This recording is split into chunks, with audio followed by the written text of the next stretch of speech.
Good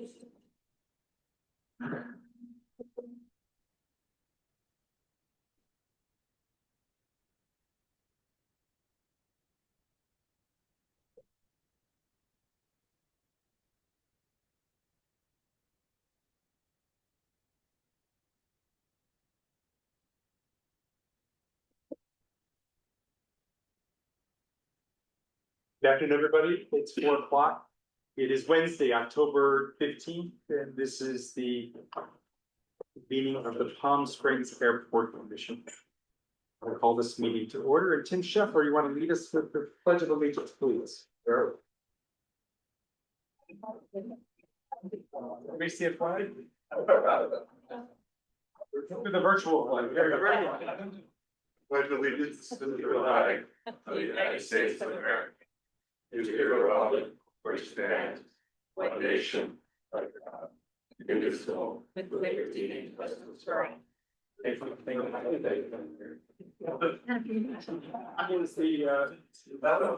The agenda that's posted? Yes, the agenda was posted. Let's do a roll call, please. Roll call Banks, Here. Burke, Here. Caldwell, Here. Corcoran, Here. Delgado, Ebensteiner, Here. Fong, Here. Hedrick, Here. Keel, Here. Martin, McDermott, Here. Park, Sam Lanska, Here. Scheffler, Here. Valdez, Here. Boss, Present. Wiseman. Your mic's muted, Wiseman. Here. Thank you. Wise Here. and Young. Here. Thank you. We have a quorum. Excellent. Excellent. All right, we have an agenda. Are there any changes need to be made to our agenda? All good. All right. Can I have a motion, please? Moved. Second. Thank you. Okay, roll call. Banks, Yes. Burke, Yes. Caldwell, Yes. Corcoran, Yes. Ebensteiner, Yes. Fong, Aye. Hedrick, Yes. Keel, Aye. McDermott, Park, Sam Lanska, Yes. Scheffler, Yes. Valdez, Yes. Boss, Yes. Wiseman, Yes. Wise, Yes. and Young. Yes. Thank you. Thank you all. Do you have any public comments today? We don't have any scheduled public comments. Does anyone in the room wish to make a public comment? Anyone on Zoom, please raise your virtual Zoom hand. No public comments. All right, good. Next, we need to approve the minutes from our September 17th meeting. Any motion? Moved. Second. Got it? Motion to accept the September 17th minutes. We have Banks, Yes. Burke, Yes. Caldwell, Yes. Corcoran, Yes. Ebensteiner, Yes. Fong, Aye. Hedrick, Yes. Keel, Aye. McDermott, Park, Yes. Sam Lanska, Yes. Scheffler, Yes. Valdez, Yes. Boss, Yes. Wiseman, Yes. Wise, Yes. and Young. Yes. Thank you. Awesome. Thank you all. Harry, we have a new person, Thomas Woodward, to introduce. Harry. We do, Mr. Chair. I would like to introduce Tom Woodard. He is our new emergency planning administrator for the airport. This is another position that was approved in the last year's budget that we were able to fill. And Tom, if you want to give some background about you and what you're doing. Thank you, sir. Good afternoon, everyone. My name is Tom Woodard, not Thomas, Tom. Only my mother calls me Thomas. As Harry said, obviously new to the environment here, but very thrilled to be here. Come from about 20 years of emergency management experience here in Southern California. Started out in the Orange County area. Spent almost the last 8 years working for one of our local Native American tribes just up the road, and now here at Palm Springs. So very excited to be here. It's an opportunity to blend not only my love of emergency management. I'm one of those people who truly love what I do and I see the value in it. But I grew up around general aviation as well. I love the airport environment. Super excited to blend those two things. So I want to thank Harry for the opportunity. I'm happy to be here. If there's anything that I can ever do to help any of you out, either personally or professionally, please don't hesitate. Tom, welcome aboard. Thank you, sir. Glad you're here. Thank you. Harry, anything else? That's it. All right, let's go to discussion 8A, the noise committee update. Commissioner Fong. Yes, there's only, one report, and it was posted to July, and that's it. Awesome. So everything's quiet at the airport. That's fine.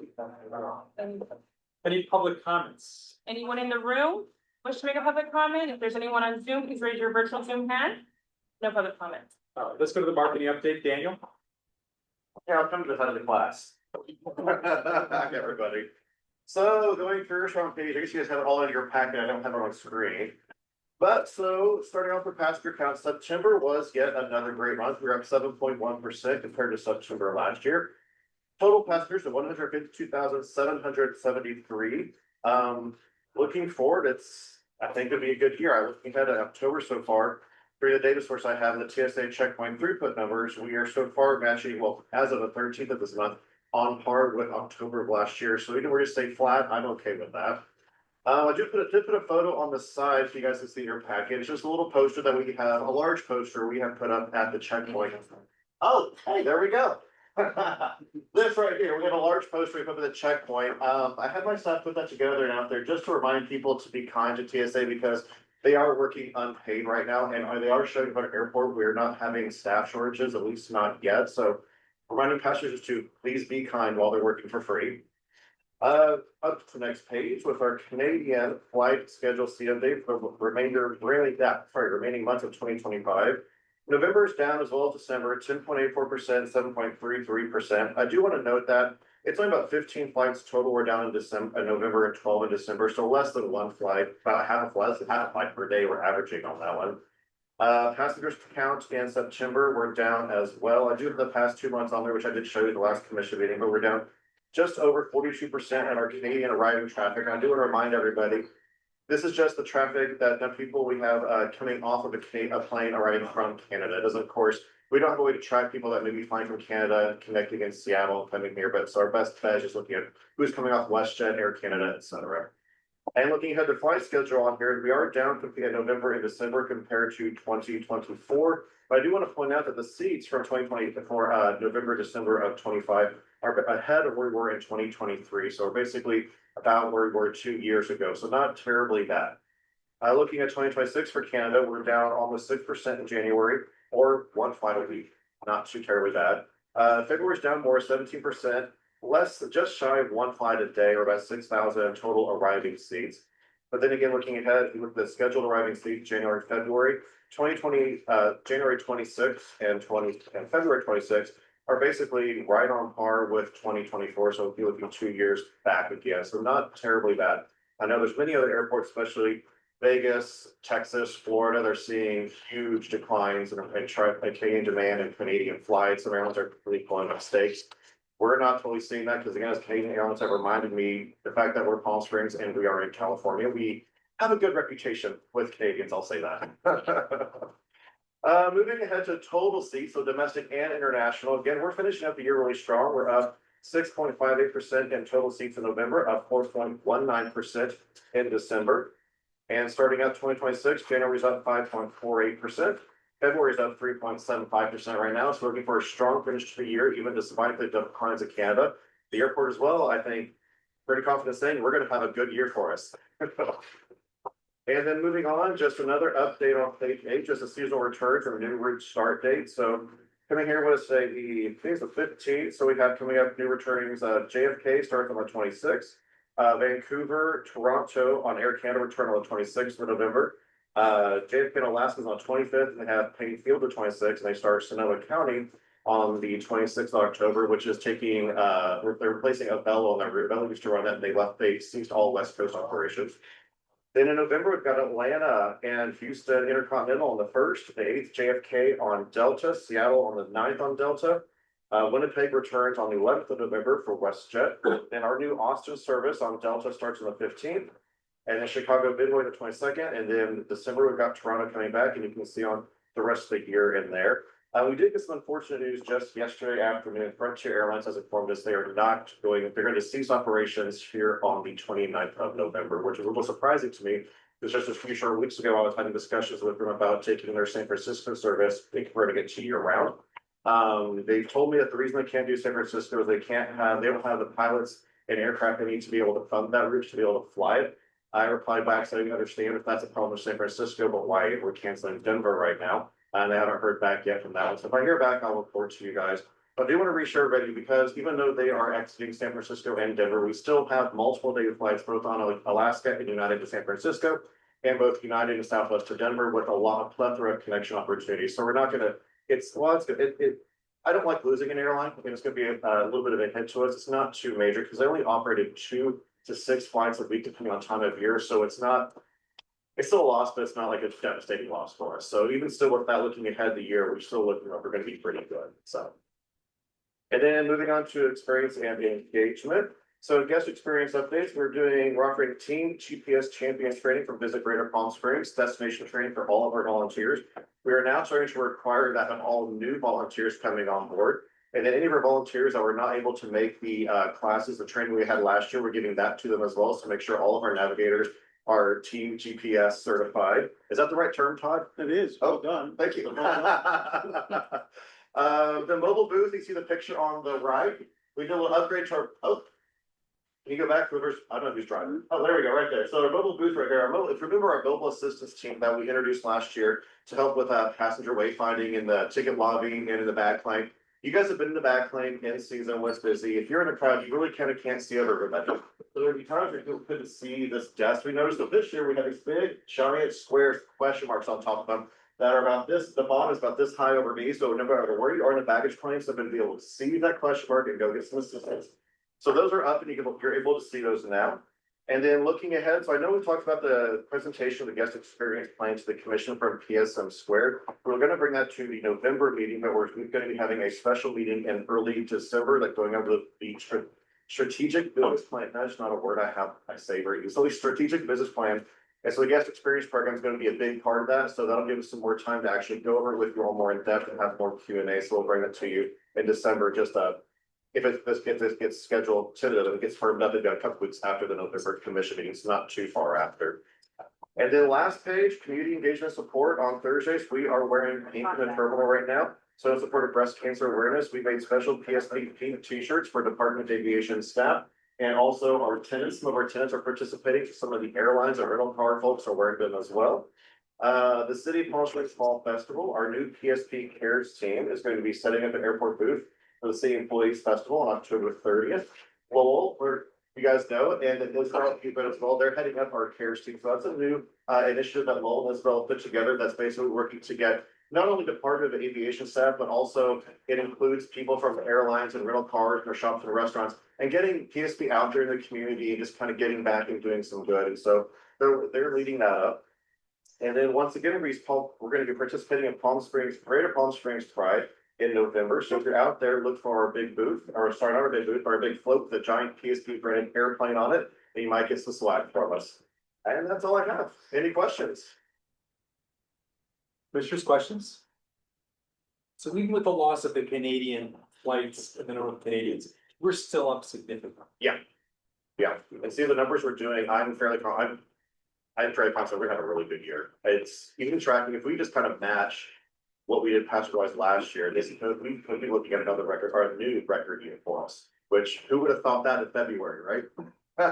So, question for you, so, and maybe we don't have a way of tracking this, but, you know, the increased number is great to see that compensating for the loss there, but do we know if those are convention related, or are they vacation related? Do we know any tie-in with that? I mean, the Canadians not coming? Yeah, so the others that are coming in, is it because our convention team is doing a great job, or people are just coming to visit more?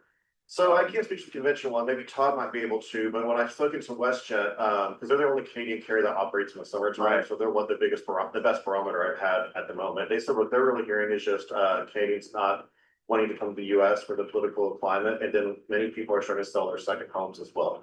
But at the same time, I was just saying the second home ownership we have here is help doing that and also being in California. But as far as the convention not coming, I don't have any information on that. I don't know, Todd, do you? No, nothing that's really.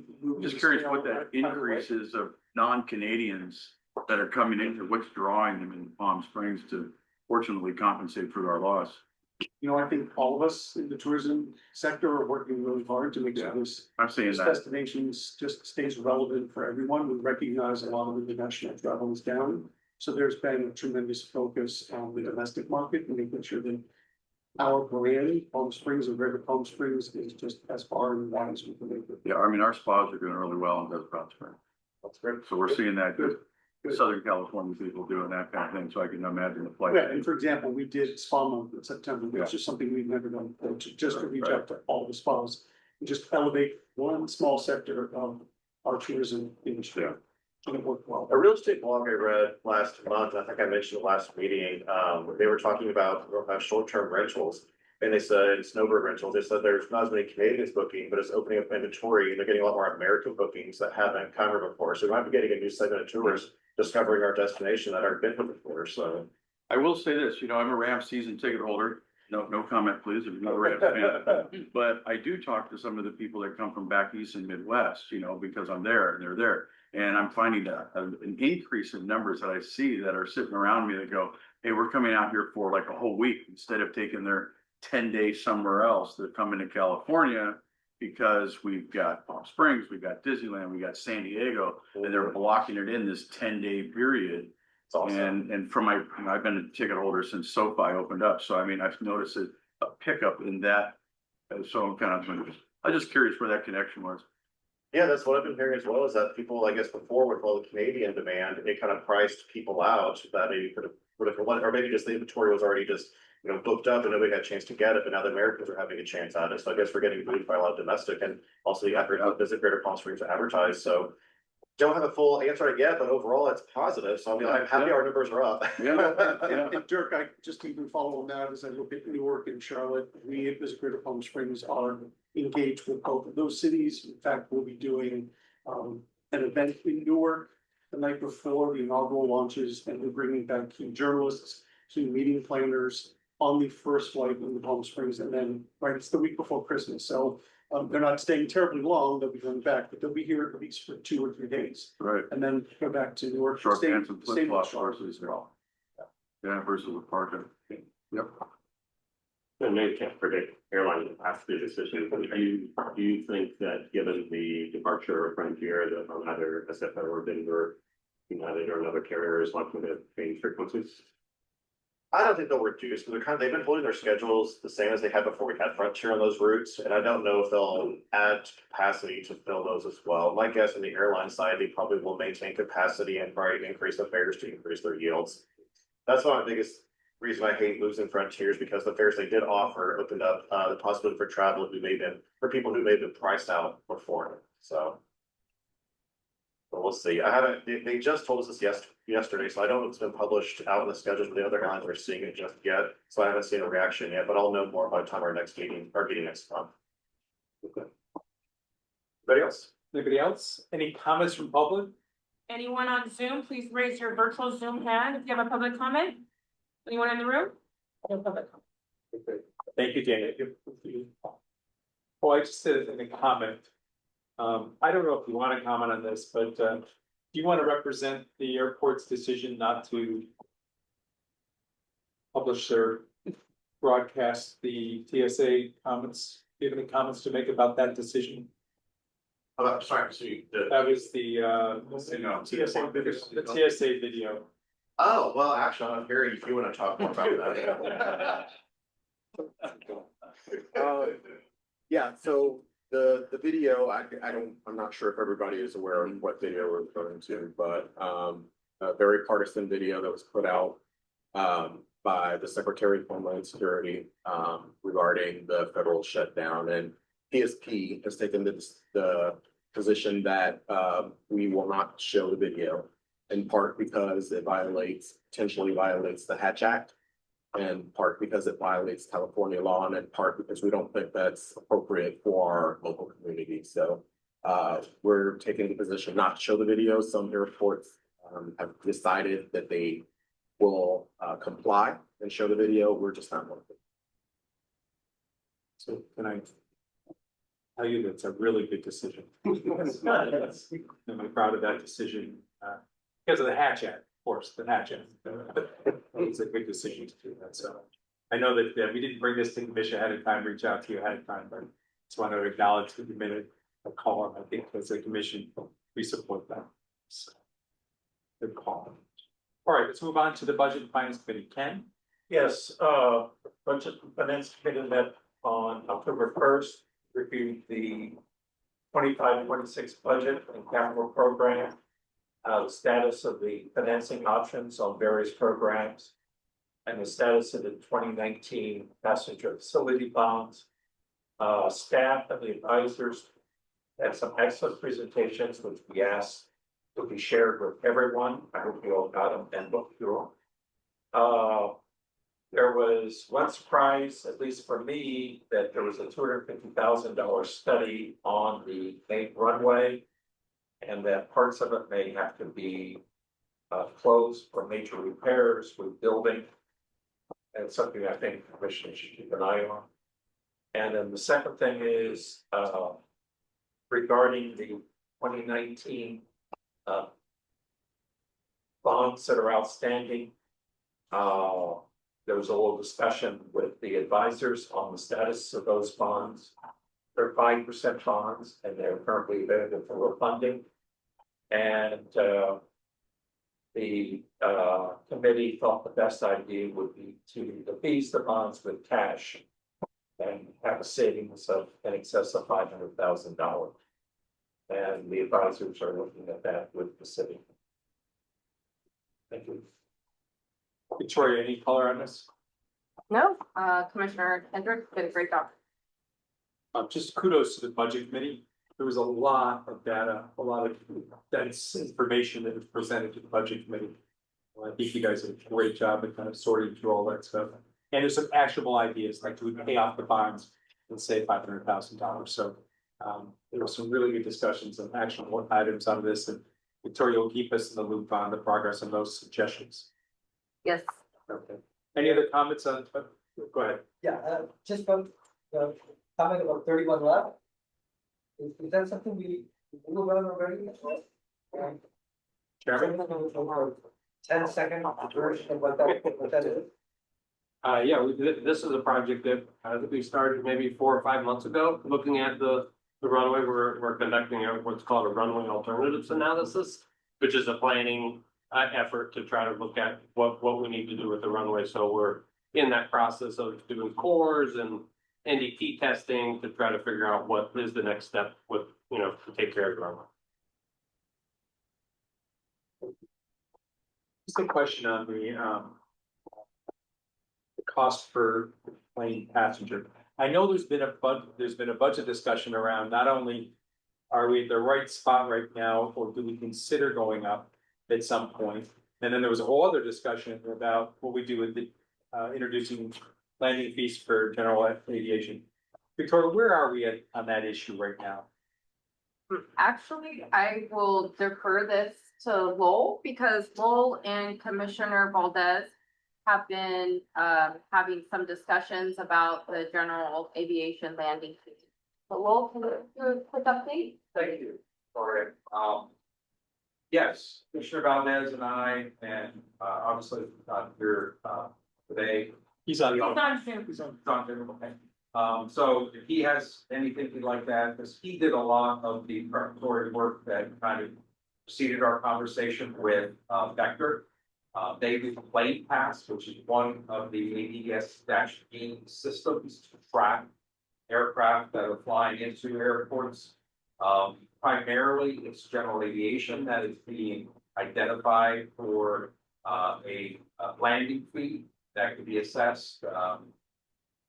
Kissimmee, Texarkana, and there's a few others. So we'll be reviewing the data, developing a draft for Harry to review on a potential policy, and ultimately it will be up to Harry and the executive team on whether to go forward with any sort of landing fee for general aviation. The data is there, but so is the controversy. So I think we'll stand to have a thorough discussion. So hopefully be able to bring that to the commission in either November or December. Commissioner Valdez, did I leave anything out? No, I thought Lowell did a good job. He and I had a nice conversation, I think last week it was, We went over some numbers, some real numbers that we thought were accurate. It gives us a good idea of the potential revenue of this. We can change numbers around. We could do a lot of things, but I think it was really good to see some real numbers and how it could pertain to adding to the revenue to the airport. It was really good, and I look forward to continuing on to see where this thing eventually ends up. But it was a great conversation with Lowell and I, and a lot of credit to him for sitting down with me and taking time. I know he's a really busy person, but I thought it was a great conversation, and look forward to going forward from here. So Lowell, in future meetings, you guys will present what the revenue potential is, and then we can talk about implications. That would be the plan with the policy. Okay. So I'm looking at page 7 on our landing fees so far relative to others. Have we made any recommendations or any thoughts about changing them or addressing landing fees relative to our competitors in Southern California? We're now at 1063, is that right? Oh, yes, right. Page 7. Yeah, so our CPE, if that's what we're referring to, that actually has been changing over the last couple of years. And that's actually a calculation, a formulaic calculation that's incorporated into our airport use and lease agreement with the signatory airlines. And just for context, what feeds into that is both our operating costs and any capital costs that we're projecting over the next few years. So the more we add projects, or the more that we add staffing, or the airport operating budget grows, the higher that number is going to be in CPE. Right now, we are generally in line with what most small airports would be charging in terms of CPE. Is there room to grow? Yes. However, controversy that comes with its own set of issues with the airlines and their ability to be able to serve the market. So we have to be very careful in how we manage that. Are those numbers right? The Burbank, for the brand new airport, is 191. The landing fees, is that right? I believe there's, yeah, that's for 2024. That's probably been adjusted. And I know their fee is recently changed. Thank you for that. Any other questions? Any questions for the public? Anyone from the public in the room? Anyone on Zoom wish to make a public comment? Please raise your virtual Zoom hand. No public comments. Sounds good. All right, parking rates. This is relatively exciting because we originally went to council, we had some pushback on this, our suggestion, but it was packaged with a bunch of other fees. It was passed in the last city council meeting. Victoria, you want to tell us the news?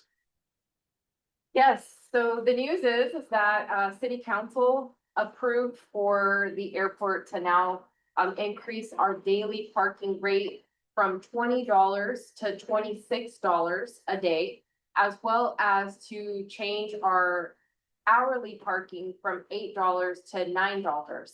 So the changes that we're proposing are going to go in effect on November 24th. Okay. We have already worked graciously with our marketing department to update our website to give a heads up to our passengers online. We also do have a plan for rolling out the messaging to our public parkers that are going to be coming in days before the 24th, and if they're staying through the 24th. So the rate will increase on the 24th. We're also working with our parking management company to update their rates. And I even have Ed Graff here today. Ed Graff, he is our landside manager. We recently divided the operations managers, and now we have one completely dedicated to our landside division. Ed, really quickly, if you're okay, Ed, can you just do a quick background on you, because Ed has been with the airport for quite some time, so please. Yeah. Hey, Ed Graff here, and one of the longest tenured employees at the airport, believe it or not. I started here as an operations specialist, and then moved up to operations supervisor, and then operations manager. I spent a little time as the interim maintenance superintendent. Also a little bit of time as interim SMS manager. And I was working both SMS and landside for a better part of the year since last summer, I suppose. And now I'm full-time landside manager.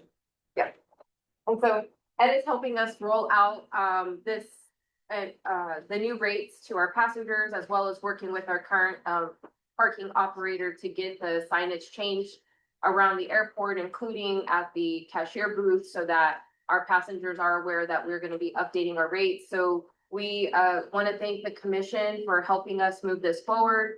As we had originally requested to change it to $24, but commission helped us change it to $26, which is more in line with inflation to today's numbers. So thank you so much. We got this passed, and now this is something that is going to be implemented on November 24th. So Yes, Commissioner West. IT wise, you know, when somebody checked parked on November 1st and they leave on December 1st. That's all in place, so they know that some of the time was 24 and some was 20. Yeah, so I can answer that. So it's a programming. So anyone who's parked before November 24th, no, regardless of how long they stay past that, will only be charged the $20 maximum. Okay. Thanks. Other questions on this? Spana, just in terms of messaging to the public, to make sure that when this is announced, we spend enough time to explain the implications to our revenues. And that this is just one of the four sources of revenues. It's important for our growth and so the public understands what our intention is. And also, I forgot to Commissioner Valdez, just thank you for your effort in bringing forth the whole question of GA. I forgot to thank you earlier, but appreciate your effort to get us to this point, and we look forward to the next step. But thanks for leaning in on that issue. Thank you. Any public comments on parking? Anyone in the room? Anyone on Zoom? Please raise your virtual Zoom hand. No public comments. Okay, taxi cabs, Victoria. Right.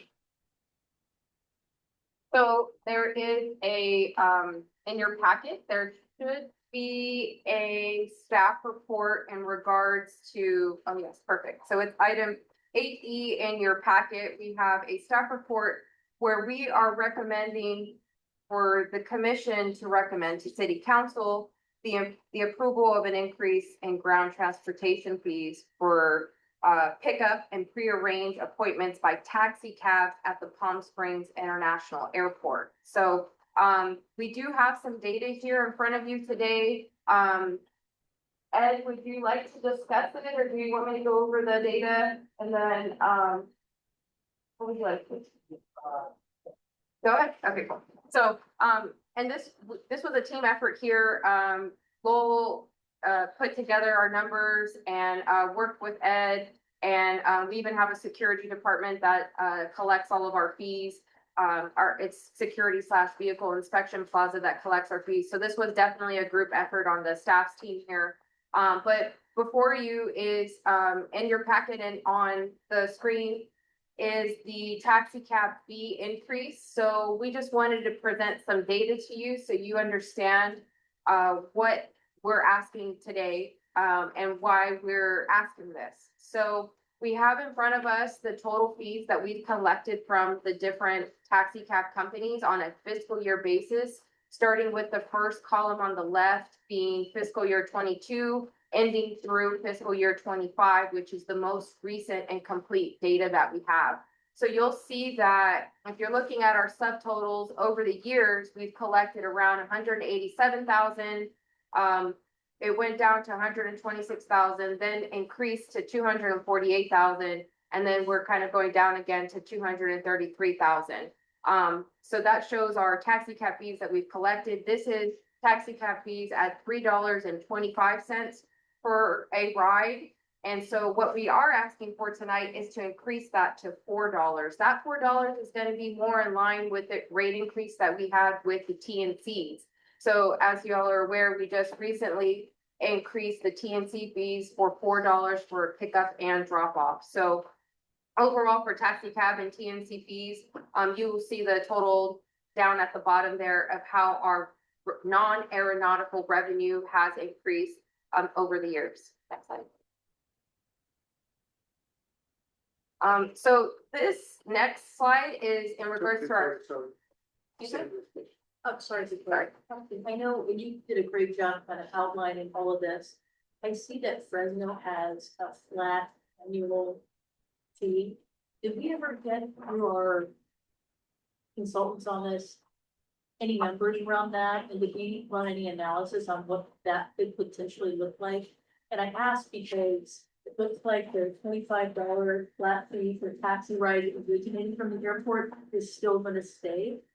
So as we kind of look at the numbers and we've lost, one of the taxi companies, are we still somewhat competitive even with this increase versus a potential flat fee annual agreement? Like Fresno's doing? I'm just curious about that. We looked at that. Yes, so, well, can you give some commentary behind the Fresno, annual agreement? Do you have that data by any chance? I think I understand the question as to why, Fresno just has an annual fee with. Well, I thought those lives, and again, I don't know when that got, to Fox or what the other consultants, did they put this packet together? Were they able to get a sense of what Fresno is charging? And I asked because it looks like our cabs, the passengers are gonna be paying more. And so for us to be somewhat competitive, how we run the numbers on, if we didn't do this, if we just charged an annual fee, would we be more attracted to new cab company coming in, potentially using us as a good marketing point for them? Since we did lose another cab company, I'm just curious as to the pros and cons and just increasing what we currently have, or potentially looking at something brand new from an annualized basis.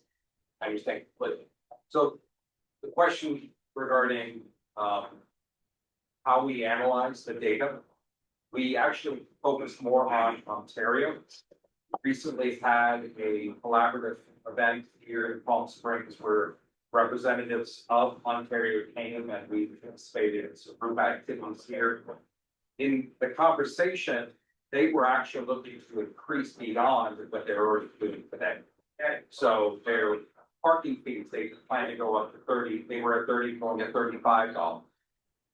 Their fees for ground transportation, that is one of their largest revenue sources, is ground transportation in Ontario. And they do not see a price sensitivity with competition and what the customer is asking versus what they are charging in order to maintain the service level that the ground transportation service need at Ontario. So using that methodology, we looked at the same. What is the price sensitivity of $3.20 or $3.25 versus $4? We saw no price sensitivity with regards to the TNCs going from $3 to $4. And so the hypothesis was we would see no degradation on the existing numbers. The slide that you see on transportation is a natural occurrence with the consumer shifting away from taxi cabs over to the TNC. The fact that they are charging a $25 flat fee is only going to push them farther away. We could drop the fee, and I'm not advocating dropping the fee lower than $3.25, but it's not going to impact the consumer as far as their sensitivity to which ground transportation they may wish to take. Does that help explain our methodology? It sounds like there's not a material change, but I guess the question is, Ontario being last broader, right? And we're not. Is that, comparison? And that's why I keyed on Fresno, because it feels like they're a little bit more similar from a regional perspective. Yeah, I mean, their flat fee is not a small number. So it's similar to what we charge for our transponders. We do a flat fee for our transponders on an annualized basis. They simply doing the same thing, but not charging a variable fee to the consumer ride. So they've elected to go with all the money up front, and you can come to the airport as many times as you want. We are looking at the seasonality of our traffic and saying, look, we need to kind of level that out in a way that ensures our revenue stream going forward. Other questions? What's the radius for the $25 flat fee? Is that just city of Palm Springs? Five miles. I don't know. Comments, questions? Anybody online? Anyone from the public in the room? Anyone on Zoom, please raise your virtual Zoom hand from the public. No public. So the bottom line is we're $325 for $4, correct? Well, we actually need a vote on this I one? know, but I'm just Okay. confirming. Yes, Okay, so that's what we're, from $3.25 to $4, what it would do annually is about $50,000. have a motion, please. Second. Second? Frederick, anyone? And the motion is to recommend to city council the approval of an increase in ground transportation fees for taxi cabs at Palm Springs International Airport from $3.25 to $4. Banks? Yeah. And Burke, Yes. Caldwell, Yes. Portray, Yes. Evansteiner, Yes. Vaughn, Hedrick, Yes. Keel, Aye. McDermott, Yes. Park, Sam Lanska, Yes. Shuffler, Yes. Valdez, Yes. Boss, Aye. Wiseman, Yes. Wise, and yeah. Yes. Thanks. Passes, it goes on to city council. Thanks for that, Victoria. Yeah, Appreciate it. Escalators, Jeremy. Okay, I think Ryan and I are gonna tag team this a little bit, and we also have Joel behind us with RSNA, with our engineering company who helped us design the escalators and put together the spec documents. Just wanted to give you a quick update. Both escalators and the Bono elevator are all operational. They've been operational for the last 2 to 3 weeks or so. And just wanted to give you a quick update there. And And all four of them, all work? The elevators and the escalators? so there's, well, the Bono elevator is up and the 2 escalators are up. But they're currently working on the other 2 elevators in the Wexler terminal and then our cargo elevator. So that we're expecting. They're working. And I'm gonna turn it over to Ryan to give you a quick update on the procurement of the new escalator. So, as our last meeting on the 17th, the following morning, we met with our city manager and procurement team and finance team. We were given emergency procurement authority for the escalator project. And immediately Jerry and I got on the horn and got a hold of the major manufacturers, original equipment manufacturers for elevators and escalators. We were able to get the statement of work out to them the following week. We coordinated a site visit, a job walk on the 8th of October. We had good attendance there from 3 of the 4 major manufacturers. We have since been approached by the 4th one who would like to come out and see the site. So we've got our bids due on the 22nd. And we have had one request to extend the bid due date to the 5th of November. We are doing what we can to accommodate that 4th major manufacturer and planning on potentially extending the bid due date 5 days. So going for the 5th of November and the 27th of October. So Ryan, when the bids come in, is it all just finances? Like if everybody meets the criteria, then it's just that whoever has the best number? It's finance, but it's also schedule as well. And so the intention is to get those bids and then once we get their bids, we approach them about their potential to accelerate production and schedule. Installation schedule. In the bid process, did we offer any incentives for faster work? We did not during the bidding process. We do intend to do that after the fact. And we thought that was important to do it in that manner, just to make sure that we get the best possible base bid up front. So that's kind of our strategy on that. Questions, comments?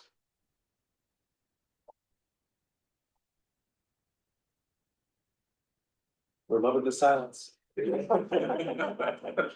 So that's great. So these come in on the 22nd. So at our next meeting, we'll have an update on who's been selected. Correct. So we'll know by then. And at that point, you'll negotiate incentives to see if we can find a way to get it done faster. Yes, awesome. That concept, was that presented in the walkthroughs? The idea that there's a sense of urgency around this and were people open to that idea? The idea of a sense of urgency, yes. The idea of an acceleration, we did not discuss that. Cool. We're doing somewhat strategic. Thank you, Ron. Yes, sir. Thank you. All right, any questions? Great progress. Anybody else? Anyone from the public online, please raise your virtual Zoom hand, or anyone in the room? No public comment. Thank you, guys. Appreciate it. Parodies, Victoria. Okay, so what we have for you tonight is, the Parodies concessions hours of operation. One of the things that happened at the last airport commission meeting was for the airport commission had recommended for us to have Parodies open up Cactus to Clouds. So we were working with Parodies to have that open, for the hours of, full-time hours. However, there was, in order to get it fully open, Parodies had asked for some additional time to do some hiring of the staff and to get them badged. So we had opened them up for, temporary hours or, not temporary hours, hours that, were on a reduced schedule. So what you see in your packet today, is also on the screen, but it also shows you, that within the last 30 days, this is what our departures look like. And you'll see it's kind of on, a little bit of like a weekly basis. You'll see where most of our flights are coming in during those hours there. So, remember that if our flights are taking off at, 5:30, then, we need to make sure that we have our facilities open at 5, at least 30 minutes before or even sooner, so that the passengers are able to go and grab and go, or grab something to eat before, or whatever last minute items they need before they jump on the plane there. So primarily, this is completely focused on Parodies, our food and beverage locations, and this is what we currently have. The next set of operating hours changes. So the next slide shows you, as you'll see that we're getting more flights coming in throughout the morning, throughout the day, and you'll see that we're ramping up our hours on October 21st, which I believe is a Tuesday. And then I think there's one more slide in there that has where we're completely open with all of our Parodies locations starting on November 14th, when we have some additional flight. No, same flights, same number of flights, just different hours where we're completely open. The slides that went up? Yes. Okay. Yes. So these slides are different than what are inside of, the hours are the same. The only thing is the slides are different because they have the departures listed on them to give you an idea of the flights taken off. Hey, Victoria, just one quick question. I noticed Vino Bolo's times are significantly changing for their open. Is that because Coachella Valley Coffee is now open, or do we think that we still have enough good coffee venues at those very early hours? Because overall, it looks like Vino Bolo is going to have far less hours during the course of the day than they did before. Yes, so primarily Coachella Valley Coffee is the main location, and then Trio, and then 9 Cities. Those are the locations for coffee. If you have a suggestion of opening that, Bolo early. I'm curious, it is probably the first thing that customers see as they come through security, how it's been going for them. Do we have data that helps really support why they're not opening until 8 o'clock? We can get that, yeah. I'm just, when we're hopping and it's season, I don't think you can ever have enough early morning coffee options for people, because all they want to do is they'll look to the left, they'll see Coachella Valley Coffee, and if the line's out the door, they're not happy. Got it. Okay. Real quick, the rodent issue discussed last month, has that been resolved?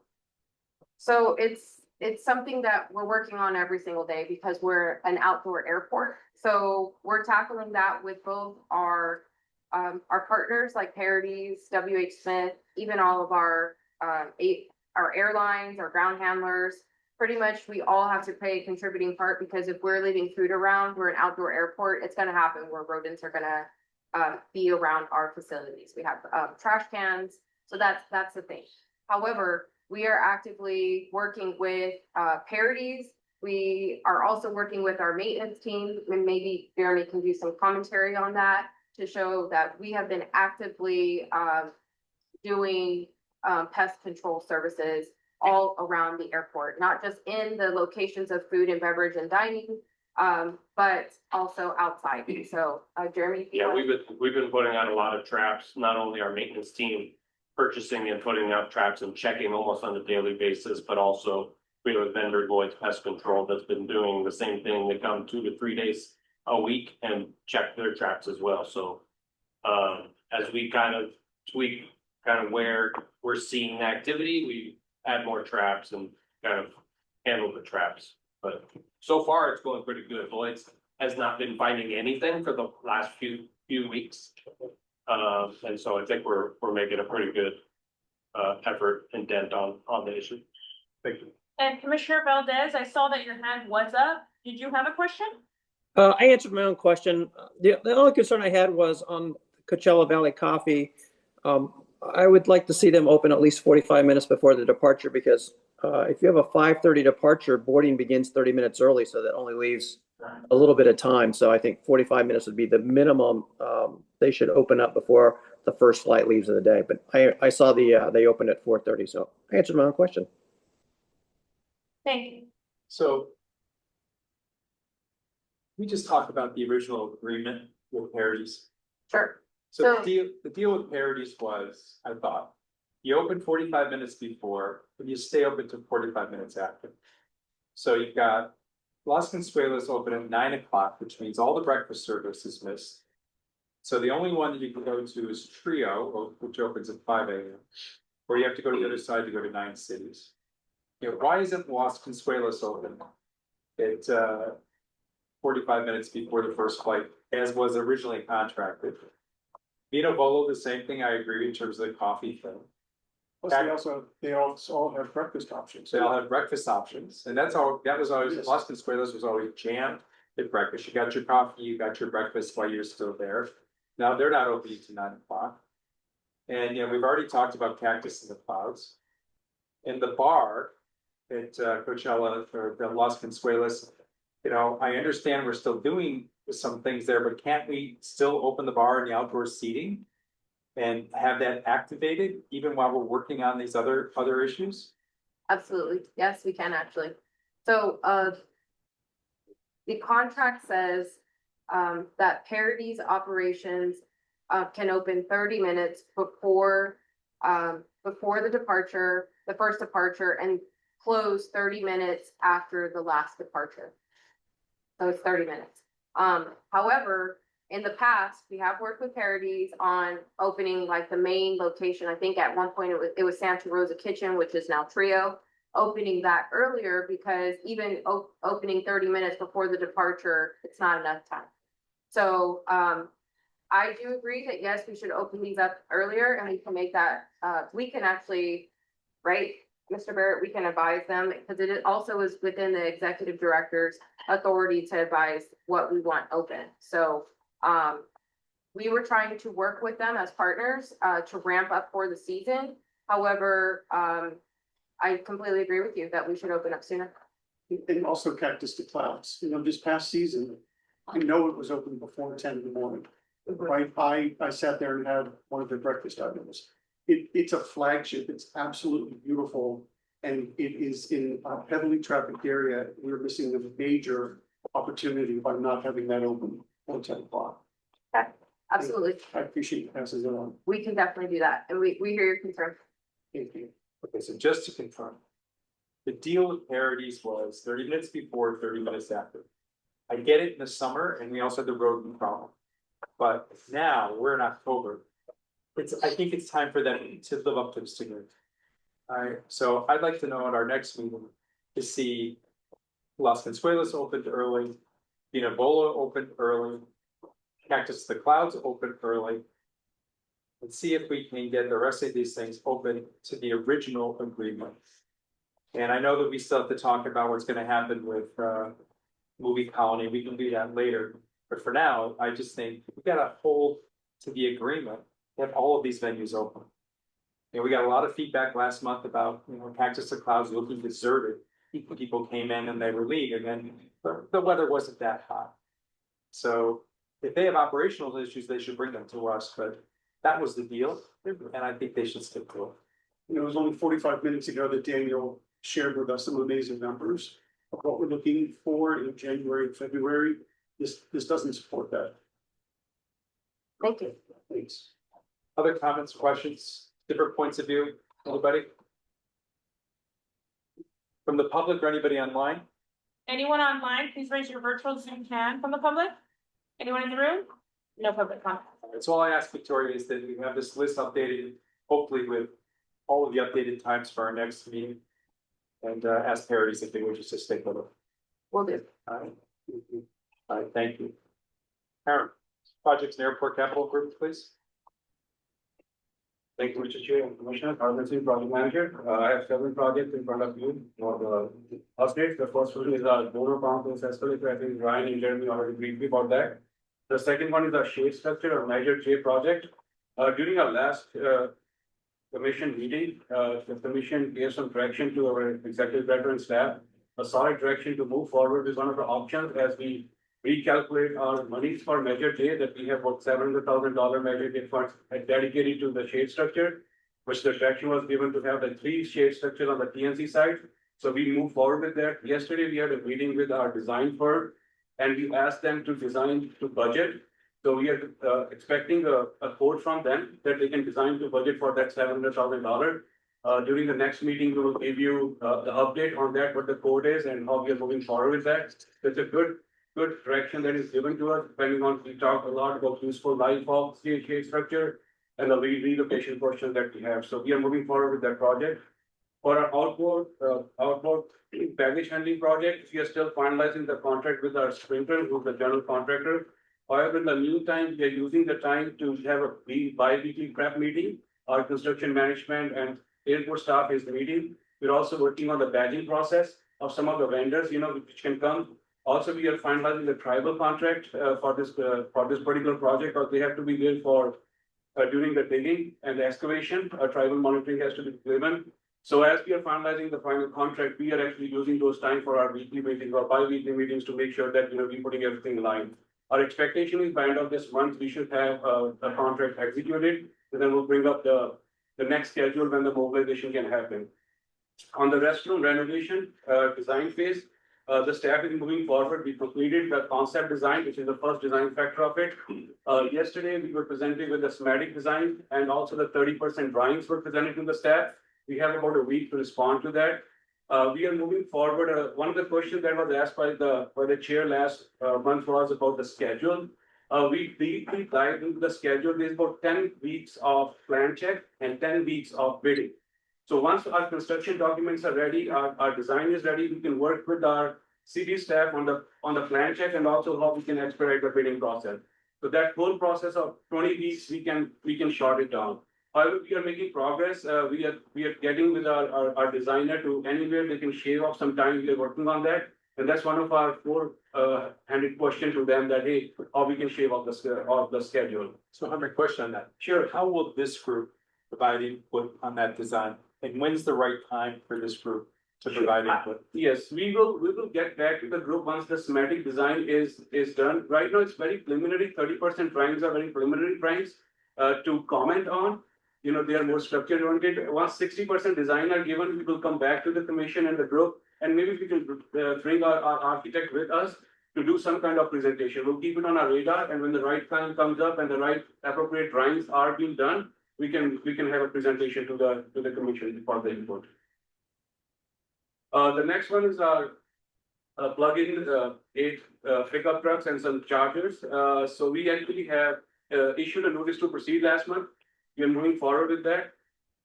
We are working with the fleet, so these are not off the shelf, like, on the dealership's lot available. So they have to be ordered. So we are told that it's at least a 90 days process.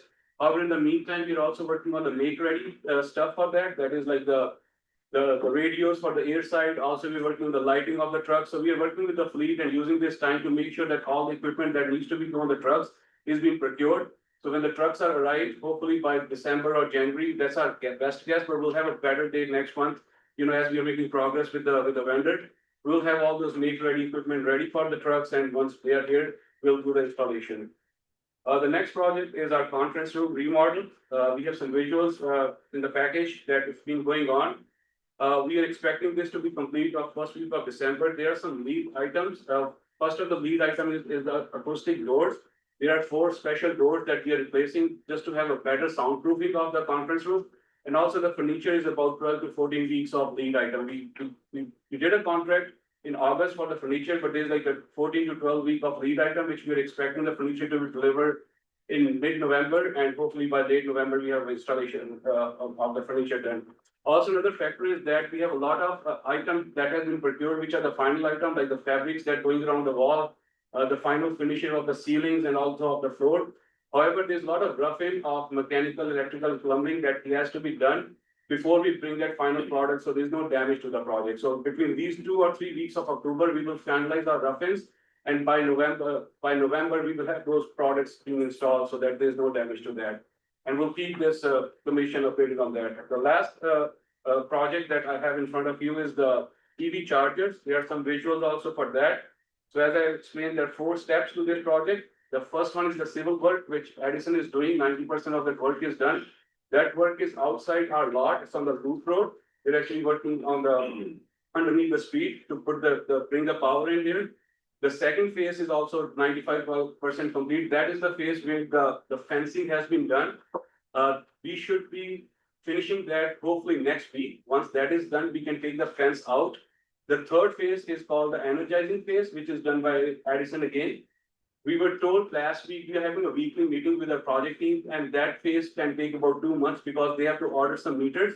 There's a lead time for about a month, 4 to 6 weeks, and then they have to look at the schedule, how the schedule of their team is. So we are expecting at least 2.5 months of that phase of it. However, we can open the lot.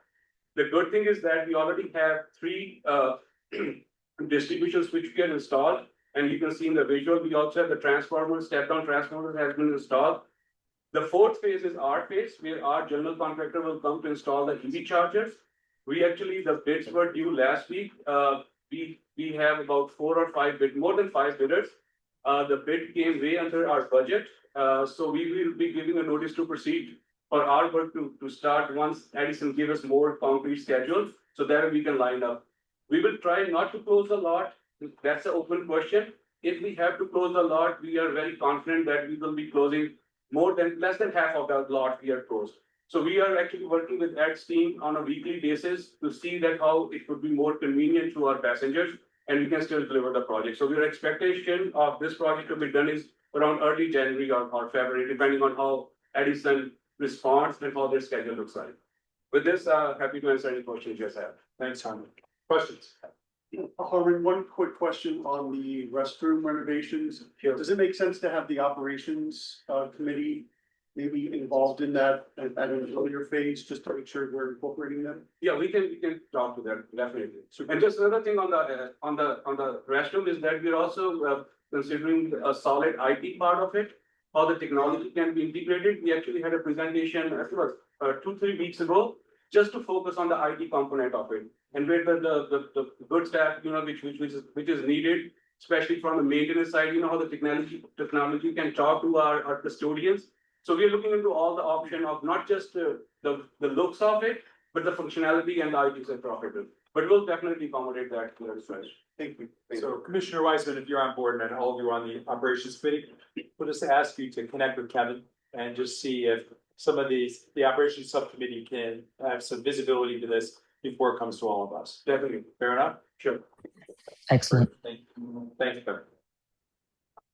Any public comments about that? Thanks, Harmon. Well done. Thank you. Anyone on Zoom wish to make a public comment, please raise your virtual Zoom hand. Anyone in the room? No public comments. City Council updates, Victoria. Okey dokey. Thank you. Okay, City Council. We will be taking, we're going to City Council for the administration building, which is gonna be our potential new office location, for the Airport Administration Department. That's gonna go on the City Council on October 22nd. And then we have for November 12th, potentially the electric vehicle charger installation services, the taxi cab fee increase, and then the new entrant potentially to the rental car, the new entrant for rental car concessions agreement for rental car services. So how many people know about this new potential administration building? I'll do a little color in this thing. There's a building that's come available that's close to the airport. We'll give you specifics in the second, that we're considering to purchase, which has the space that can move all the administration out of the second floor of the existing building to this new building, which is close by. And so there's a process now trying to see what the value of this building is. It's possible for the airport / city to buy the building, and eventually free up all the space in the second floor. So that's going to City Council for permission to engage into those negotiations, which will dramatically change. And I'll keep it, and I recommend keeping it at that, just because this is going on closed session for City Council. So, yeah. So that's what we're talking about. Is that okay? Is that enough? That's good. That's enough. Yeah. Any other questions? Okay, so that's going to City Council. Will be more to say about that afterwards. So any questions about what is going to City Council? From a logistics standpoint, airport management, can get the airport. We're gonna talk about that, but not tomorrow. It's a very big issue. What, can you give us an update on the rebidding of the consulting contract? But can you tell us, so we had a presentation at our last meeting with the agency or the consulting organization was gonna lead the deal, right? And then that got changed. Do you want us to give us an update on that, please? Yeah, so the last city council meeting, contract for a little over $7 million was supposed to be approved for the Pasley Group, which would have been program management, provided program management support to the airport. In doing some homework, we discovered that the process for selecting the Pasley Group was a little, it wasn't done correctly. And so we had to rebid that contract. So that's on the streets now. The procurement manager has been very efficient with that. She's made sure that we're getting what we need. Victoria graciously worked with the procurement manager on the pre-qualification meeting, I think yesterday, to talk to proposers about the contract and what that would look like. And we anticipate bringing that back sometime in December for approval. Makes sense. Somebody in the loop on that? Great. Anything else, Victoria? Not this. Any public comments? Anyone on Zoom from the public, please raise your virtual Zoom hand. Anyone in the room? No public comments. Commissioners' requests and reports. Any requests? Oh, Executive Director, I'm sorry, Harry, I jumped over. And your report. I'm happy to sit quietly. Go for it. I think first and foremost, we, for the last few weeks as an industry, but certainly as an airport, we've been dealing with the federal government shutdown. And fortunately for Palm Springs, it has not impacted us much yet. I can't say the same for some of my other colleagues across the country. They've been impacted in various ways. But so far, our TSA officers, our air traffic controllers, they've been here, they've been dedicated, they've been working with the staff. So kudos to them for waking up every morning and coming in knowing that they may not get paid. That said, as this drags on, there are likely to be impacts for our airport. And we're seeing coordinated stick out and call outs across the nation, both on the TSA and FAA side. Additionally, as this has gone on, A lot of the FAA and TSA and CBP support staff are not working. So things that we would typically reach out to them for, like environmental planning, plan reviews, tech ops, all of those folks aren't working right now, and that's starting to cause essentially a crisis in the aviation system. So wanted you all to be aware that we are, as much as we can, helping federal agencies and their staff. They've been great partners to us, and so hopefully they'll continue that, and we can get this buttoned up soon with the shutdown. But we are also contingency planning and making sure that we're putting structures in place just in case we need to pull the trigger on those. So just wanted to comment on that briefly. What would that look like? So if you had a bunch of sick outs, how would people know, or is that part of the plan, letting passengers know to come either long earlier or whatever? That's exactly right. There's a communication plan being developed, letting passengers know what's going on. We're also working with other airports as well as the agencies themselves on staffing plans, creating some redundancy. Fortunately, we're faring a little bit better in terms of staffing already on the TSA side. So that kind of works to our advantage. But there are a number of operational things we're working on behind the scenes as well with the airlines to make sure that we're continuing to create a seamless process as much as we can wherever possible. Henry? So these people are gonna get paid eventually. Why don't we work with local banks and give them some bridge financing? You know, 50%, 60% of their paycheck. So that they can continue to pay their bills and get that more incentive to show up for work.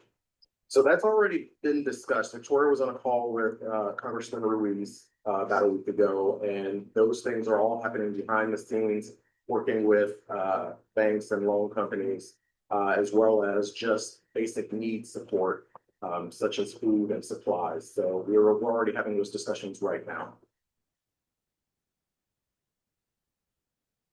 Any other questions on the shutdown, please? All right, moving on. You may have seen in my executive director report that we're rolling out a quiet airport program. In fact, we've already rolled it out. The idea is to minimize the number of announcements that happen in the terminal. We've all been in the terminal and heard calls for wheelchairs and all airport calls about baggage claims. So we've been working with our tenants on making sure that they're reducing the number of calls and the level of calls. With the hopes that we can create a better, more warm environment for the guests coming through the facility. So we rolled out that program about a week and a half ago. I can tell you, just sitting in my office, there's already been a noticeable reduction in the noise level, but we're going to continue to work on that in the hopes that we'll create a tranquil environment for passengers coming through the store. So Harry, is that also included in the new restaurant design? That is, we have been having that discussion as part of the restaurant. That's what the technologist. So I wonder, what's the technology for this map? Get to that, I guess. Okay. Are we publicizing this? Because it's kind of cool. Are we letting It is people cool. know? It was cool.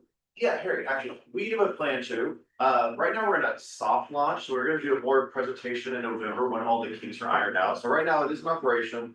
We are out there and we're hearing things not quite how we want to be, so we're reviewing it, working out the kinks with our tenants. And then we do plan to make a big announcement when we're having our grand announcement, as we're gonna call it. So we're in a soft launch period right now. We're testing it and refining it, and then we're gonna go public with that. I think the public would really appreciate the effort to say, Especially the morning flights too. Yeah.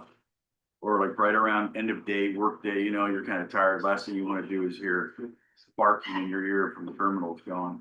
No, that's a great idea. That's what the coffee places and the bars open. All right, thank you. If there are other questions about that, a couple of other things. Just this last week, we were able to successfully secure a majority of interest vote on our baggage handling system and move that project forward. So we are starting to have the kickoff meetings, planning and phasing meetings for that. Along with that, however, the government shutdown created a wrinkle in the sense that a lot of those things that we would typically coordinate with FAA on We're not able to do so right now, so we're trying to determine when is the best time to launch the work on that project.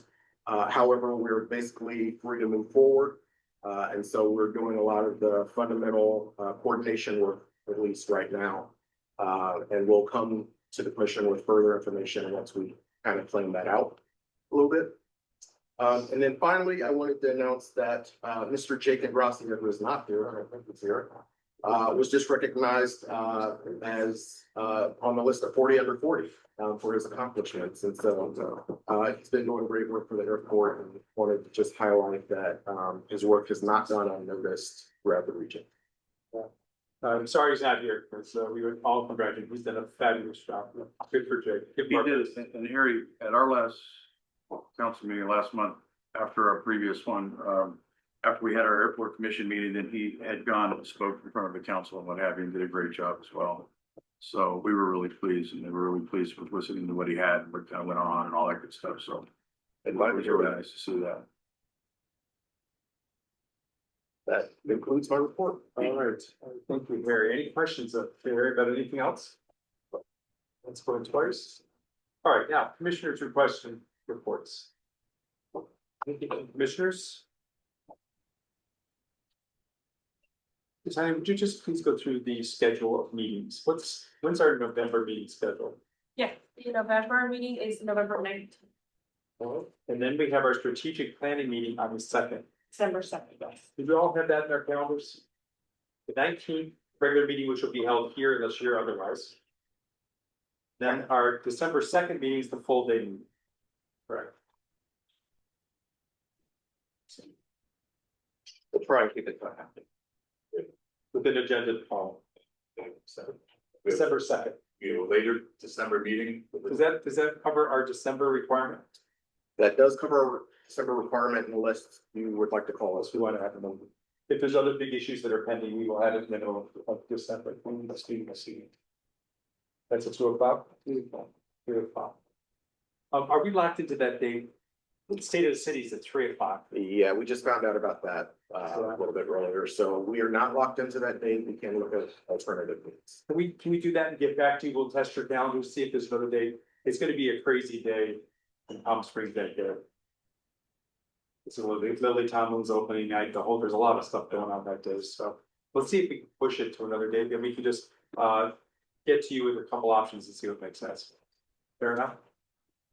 So, just wondering, regarding the calendar for future meetings, if, you've given any consideration, maybe to move this meeting a week later to give staff more time to finish the agenda preparation. That seems to be kind of a pattern. I know you have to sync up with what council meeting schedules and all that, but you just see that it must be frustrating for you to always be scrambling, trying to get the final agenda out. I was just wondering if we could push off this meeting another week, if that would be possible within an overall speed, if that would help things. I don't think it will help things, because we're typically always scrambling between the council meetings and the commission meetings to get things out there. However, what we have tried to do is focus our efforts on anything that needs to go to council, putting that on one council meeting a month. We still don't have that quite dialed in, but we're working on that so that it gives us some breathing room to focus on the commission meeting. That's right. And speaking of, have we published? Now it'll come in December. So we have a list of proposed dates that we'll publish sooner than later for 26. All right, I think that's it. Is there any other questions? Anybody online have anything else? Attorneys are fine. We're all good. Yeah, you're good. Our work is done.